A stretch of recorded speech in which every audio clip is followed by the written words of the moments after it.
तो hello everyone, welcome back to my channel. तो friends, कैसे हैं आप सभी लोग। आई होप आप लोगों की स्टडी बहुत अच्छी चल रही होगी और आप अपनी सीटेट और बीपीएससी टीआरई थर्ड दोनों की अच्छे से प्रिपरेशन कर रहे होंगे।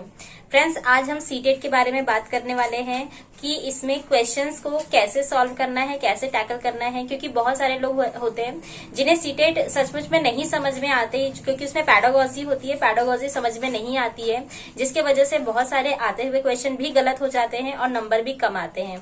तो आज मैं कुछ आपको की पॉइंट्स बताने वाली हूँ, जिस वजह से आपका जो भी क्वेश्चन होगा वो सही होकर ही रहेगा। उसमें आपकी कभी भी कोई भी एक भी गलती नहीं हो सकती है अगर आप ये टिप्स को फॉलो करते हैं।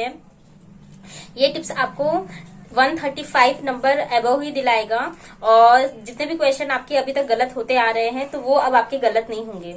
अगर आपने मतलब ये कीवर्ड्स तो आपको ध्यान रखनी है, साथ में क्या चीज आपको नहीं करनी है वो भी मैं आपको बताने वाली हूँ। इसीलिए वीडियो पर लास्ट तक बने रहिएगा और मेरे चैनल को भी जरूर सब्सक्राइब कर लीजिएगा ताकि आने वाली वीडियोस की नोटिफिकेशन आपको टाइम टू टाइम मिल सके। और फ्रेंड्स, प्लीज अपने दोस्तों को भी जरूर शेयर कीजिएगा। तो फ्रेंड्स, इसमें देखिए इम्पोर्टेंट ये होता है कि मैंने जैसे आपको बताया कॉन्सेप्ट क्लियर नहीं है। अगर आपको कॉन्सेप्ट क्लियर हो जाता है तो आपके तो आधे क्वेश्चन सही हो जाते हैं। लेकिन पैडागोजी में इम्पोर्टेंट ये है कि आप लोगों को कुछ अगर कीवर्ड्स पता होंगे तो जो क्वेश्चन आप अभी तक गलत भी करते आ रहे हैं वो भी आपके सही होते जाएंगे। तो आज उसी कीवर्ड्स के बारे में बात करने वाली हूँ। और एक और चीज है, अगर आप जब एग्जाम में जा रहे हैं तो उसमें टिप्स कौन कौन सी फॉलो करनी है वो भी मैं आपको बताऊंगी। तो चलिए फिर ज्यादा देर ना करते हुए वीडियो को स्टार्ट करते हैं। तो फ्रेंड्स, इंपॉर्टेंट चीज ये है, सबसे पहले देखिए, जिसमें आपको पॉजिटिव वर्ड्स पे ध्यान देना है, जो मैंने यहाँ पे लिख के रखे हुए सारे आप लोगों के लिए। तो सबसे पहले पॉजिटिव वर्ड ढूंढना है। जो भी आपका क्वेश्चन होगा, क्वेश्चन में आपको हमेशा पॉजिटिव वर्ड जो भी दिया रहेगा वही ढूंढना है। नेगेटिव जहां पे भी दिया रहेगा, क्योंकि जितने भी क्वेश्चन होते हैं उसमें से कई बार ये होता है कि आप लोगों को घुमा की चीजें दी रहती है, तो वहां पर आपको पहले सेलेक्ट करना होगा कि कौन सी चीज उसके फेवर में जा रही है और कौन सी उसके अगेंस्ट जा रही है। तो जो भी फेवर वाली चीज होगी उससे पे आपको ध्यान देना है। तो देखिए, पॉजिटिव वर्ड में पहले देखो, बच्चों को आपको पहले अवसर देना होता है। अवसर अगर वर्ड होगा तो वहां पर वो आपको सिलेक्ट करना है। बाकी सब नेगेटिव रहता है, एक पॉजिटिव होगा तो आपको पॉजिटिव को ही सिलेक्ट करना है। तो बच्चों को पहले अवसर दीजिए कुछ भी काम करने का। सेकेंड है, उसे हमेशा पुरस्कार देना, प्रोत्साहन करना कि वो ये काम कर सकता है, ये उसमें का टैग वर्ड है। सेकेंड, थर्ड, उसे हमेशा कॉन्वर्सेशन में इंक्लूड करना, यानी चर्चा में शामिल करना। और उसके बाद सृजनात्मकता यानी कि क्रिएटिविटी, हमेशा बच्चे को क्रिएटिविटी के लिए प्रोत्साहित करना कि वो ये काम कर सकता है। उसे हमेशा मतलब क्रिएटिव चीजों के आसपास अराउंडिंग, उसकी सराउंडिंग में क्रिएटिविटी चीजों को ही हमेशा लेकर आना ताकि वो उसमें इंक्लूड हो सके। उसके बाद करके सीखने पे जोर देना, बच्चा करके सीखेगा तभी वो आगे ग्रोथ कर पाएगा। तो ये जो वर्ड्स है इन पे ध्यान देना है। उसके बाद खोज विधि, आपको पता है कि मतलब बच्चों को हमेशा कुछ न कुछ नई चीज खोजते रहना होता है, तो ये इम्पोर्टेंट है उनके लिए। अगर जहां पर भी पिक्चर वर्ड होगा, मतलब कि चित्र, पिक्चर, ऐसी कोई भी चीज होती है तो वो आपको सेलेक्ट करना होगा। और उसके बाद जो भी गतिविधियां होती है क्लास में, मतलब इंडोर आउटडोर, उसमें उन्हें शामिल करना।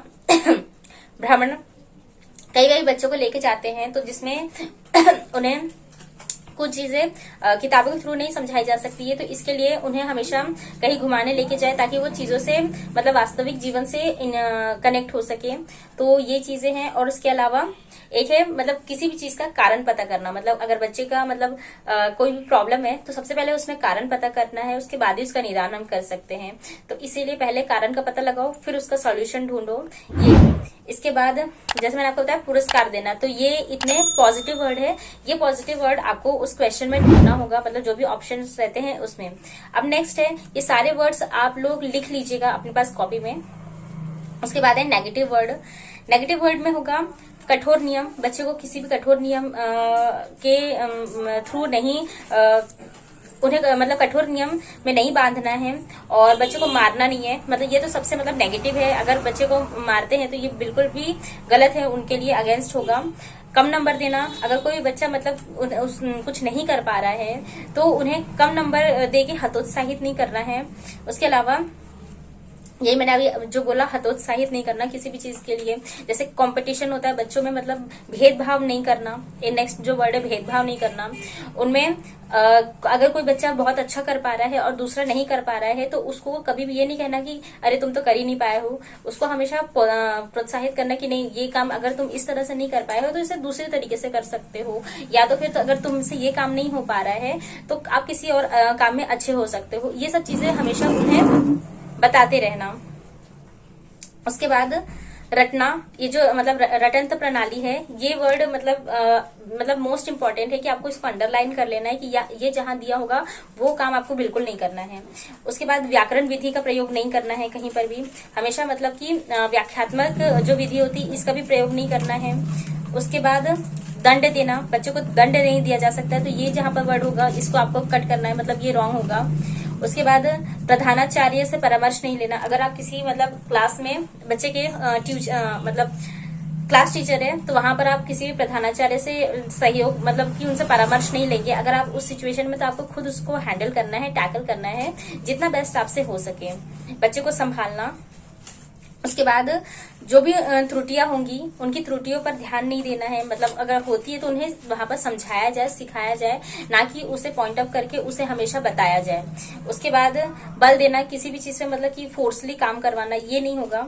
और कहीं पे भी अगर केवल और मात्र, ये जो दो टैग वर्ड है, देखिए ये इंपॉर्टेंट है, बहुत ज्यादा इंपॉर्टेंट है, इस पे हम ध्यान नहीं देते कभी भी, इस वजह से भी क्वेश्चन काफी सारे गलत हो जाते हैं।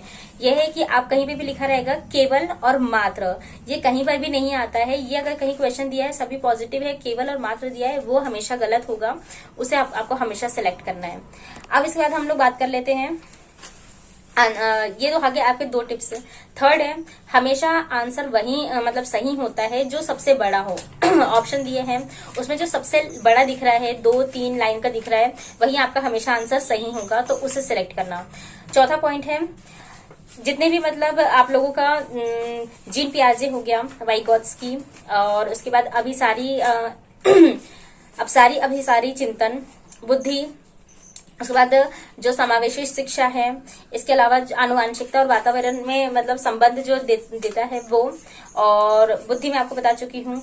ऐसे 3-4 मतलब इम्पोर्टेंट टॉपिक्स है जिसको आपको पढ़ के जाना ही है, इससे क्वेश्चन बनते हैं। बंडूरा मतलब ये मोस्टली क्वेश्चन पूछे जाते हैं इससे। और जीन पियाजे तो आपको रटना है, एकदम से रटना है, जीन पियाजे, वाइगोत्स्की, ये एक क्वेश्चन आपका लेकर जाएगा ही जाएगा। तो ये सारी चीजें आपको ध्यान देनी है। ये मैं आपको कल मतलब एक लिस्ट बता दूंगी कि कौन कौन से इंपॉर्टेंट टॉपिक्स है सीटेट में। अब इसके बाद जो फाइनल है, 5वां टिप्स है, उसमें इम्पॉर्टेंट क्या है कि आप जब क्वेश्चन सॉल्व करते हैं तो हमेशा हम लोग क्या करते हैं, मतलब एक लाइन से कोई क्या करता है कि जो एक लाइन से लगाना शुरू कर रहा है तो वैसे ही सॉल्व करते चला जाता है, लेकिन ये नहीं करना आपको। सबसे पहले जो आपसे बन रहा है सब्जेक्ट, उसी सब्जेक्ट को पहले करेंगे आप। अगर आपसे मैथ बनती है आप पहले मैथ कीजिए। अगर आपसे, वैसे तो मैं यही बोलूंगी कि अगर किसी से मैथ बनती हो चाहे नहीं बनती हो, उसको पहले दूसरे सब्जेक्ट पर ही ध्यान देना चाहिए जो इजी लगे, है ना। तो अगर आपका हिंदी इजी है तो पहले आप हिंदी को सॉल्व कीजिए, सीडीपी इजी है पहले सीडीपी को सॉल्व कीजिए। एक लाइन से करने की जरूरत नहीं है, जो आपसे पहले सब्जेक्ट बन रहा है वो कीजिए। उसके बाद ये है गोली लगाना। कुछ लोग क्या करते हैं, एक लाइन से मतलब पूरा क्वेश्चन सॉल्व कर लेते हैं, उसके बाद अपने जो आंसर की होती है उसमें गोले लगाना शुरू करते हैं। तो ऐसे आपको नहीं करना है। मैं अगर पर्सनली जो करती हूँ, जो भी मुझे सब्जेक्ट सबसे पहले बनता है, मैं पहले उस सब्जेक्ट को चूज करती हूँ। उसके बाद पूरा जो भी 30 है, 15 या तो फिर 30 पूरे क्वेश्चन कर लेने के बाद सारे गोलों को अपने आंसर की में भर लेती हूँ। फिर नेक्स्ट सब्जेक्ट पे जाती हूँ, फिर नेक्स्ट सब्जेक्ट जो भी रहता है उसके बाद उसके गोले भरती हूँ। मैं इकट्ठे पूरे गोले नहीं भरती हूँ, तो ऐसे आपको भी करना है। उसके बाद ये सारी चीजें कर लेने के बाद आप अपना एक बार जरूर क्वेश्चन मिला ले। कई बार क्या होता है कि हम लोग अगर उसमें से भी आपसे कोई क्वेश्चन नहीं बन रहा है, आपका जो सब्जेक्ट है उसमें भी कोई क्वेश्चन नहीं बन रहा है, उसको छोड़ दीजिए, लास्ट में इसको कर लीजिए एक बार, क्योंकि इसमें नेगेटिव मार्किंग नहीं है। जब नेगेटिव मार्किंग नहीं है तो फिर आपको सारे क्वेश्चन अटेंड करने हैं। अगर आपसे मान लीजिए टाइम नहीं बच रहा है और कुछ क्वेश्चन अगर आपसे मतलब छूट रहे हैं ना, तो भी मतलब आपने स्टार्टिंग में तो एक बार जरूर पढ़ लिया है ना, तो जो अगर आपको लग रहा है कि ये मैं लगाऊंगा, ये लगाऊंगी, फिर बाद में अगर आपके पास टाइम नहीं बचता है उसको वापस वापस से पढ़ने का या समझने का। तो जो आपने टिक लगा के रखा हुआ है उसे मतलब उस पर गोला लगा के फटाक से अपने क्वेश्चन मतलब आंसर शीट को भर दीजिए। क्वेश्चन एक भी नहीं छोड़ने हैं। नेगेटिव मार्किंग नहीं है तो क्वेश्चन मत छोड़िए, क्या पता आपने जो क्वेश्चन लगाया हो आंसर उसका वो सही हो जाए। तो फ्रेंड्स, आई होप आपको ये सारी चीजें समझ में आ गई होगी, ये आपके लिए इंफॉर्मेटिव रहा होगा। मैंने जितने भी टैग वर्ड्स बोले हैं वो जरूर आप नोट कर लीजिएगा और इस पे जरूर ध्यान दीजिएगा। और आज के लिए बस इतना ही, मिलते हैं मेरे नेक्स्ट वीडियो में। Till then stay happy, stay healthy, bye.